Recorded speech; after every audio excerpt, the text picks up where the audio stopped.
kifo ni hukumu. Utasema nini mbele za Mungu utakapochukuliwa leo? Lakini masaa machache yajayo Mungu anakwenda kuchukua roho yako. Utasema nini? Utasema sikusikia. Tumepanda gari na wengine wamepanda mapikipiki kukuletea habari hizi njema za Yesu. Yamkini Mungu anataka kuiokoa roho yako. Yamkini Mungu ameona mateso yako. Yamkini Mungu ameona maisha yako ambayo unakwaza hata na wenzio. Umekaa kushikilia uchawi, unapenda kutafuna visigino vya watoto. Vitakusaidia nini?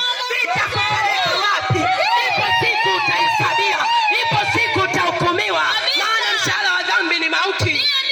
Dhambi ni mauti. Utakufa mpendwa katika dhambi, lakini Mungu hapendezi na kifo cha mwenye dhambi. Ndio maana tuko mahali hapa leo. Tuko mahali hapa kijana. Tuko mahali hapa baba, mama. Unaposikia sauti hii, naomba ufungue moyo wako. Fungua moyo wako, mkaribishe huyu Yesu. Akafanye masikani ndani ya moyo wako. Akabadilishe tabia zako. Akabadilishe mwenendo wako. Akabadilishe vile unaishi. Yamkini yapo mambo unayafanya wewe mwenyewe upendi kuyafanya, unajikuta tu umefanya. Ukimpokea huyu Yesu